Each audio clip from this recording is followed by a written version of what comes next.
Hi, I'm Michael, and I have hepatitis C.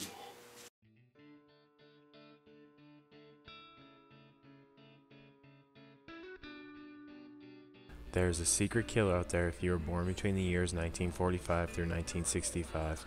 Baby boomers are 5 times more likely to be infected with hepatitis C. You may have no symptoms, but in 15 years your liver could be completely damaged. It hasn't really affected my life in any way. I mean, I have to be careful if I get a cut, to let people know, I'll clean it or I'll, you know what I mean, and be careful with things like that. But, I mean, the kids, you say, let me kiss your boo-boo daddy or whatever, and it's like, no, you can't, just for,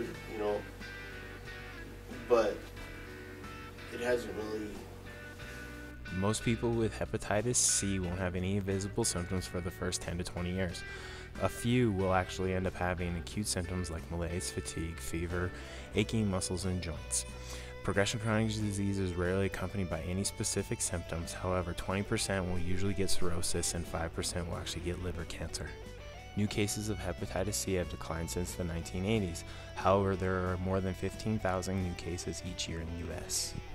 New Mexico has more death due to chronic liver disease and cirrhosis than any other state in the U.S.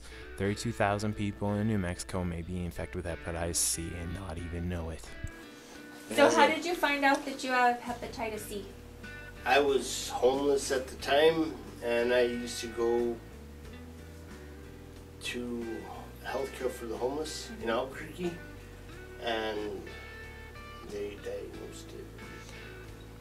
So they were giving you health care there, and they took blood from you? Yes. Okay. And then they... Well, they took blood because I am also an epileptic. Okay. And they were checking my blood levels, and they diagnosed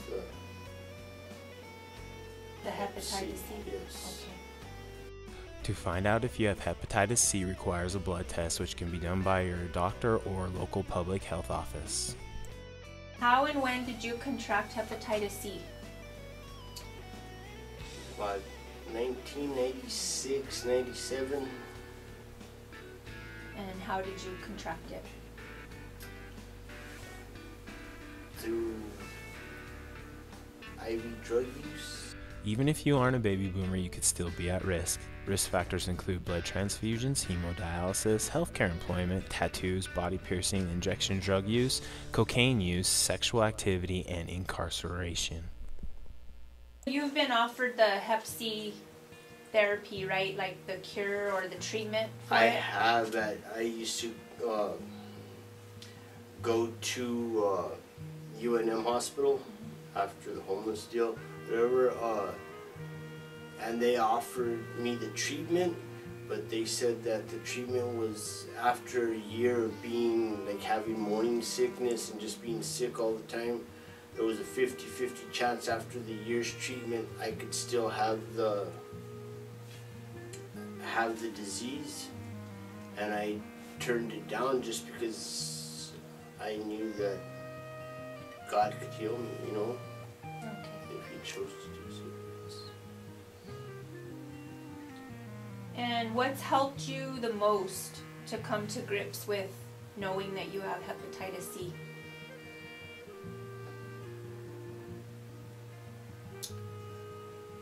What's helped me come to grips with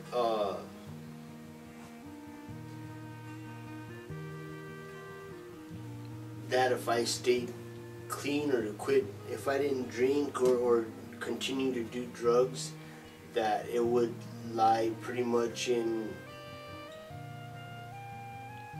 it wouldn't be active. You know what I mean? Mm-hmm. My liver would be okay as long as I didn't.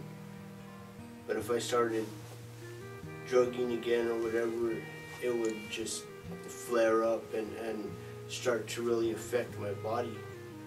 And right now that I'm not doing anything, it's like lies dormant or whatever. I guess that's what it's used. Current cost of treatment is around $60,000, lasts a year, and is 70% effective. If you are currently on the hepatitis C medication regimen or you're not sure about it yet, some things you can do to improve your liver function are eat a healthy diet, exercise daily, avoid alcohol and other drug use, getting vaccinated, and asking your pharmacist or doctor before taking any over-the-counter drugs or herbals.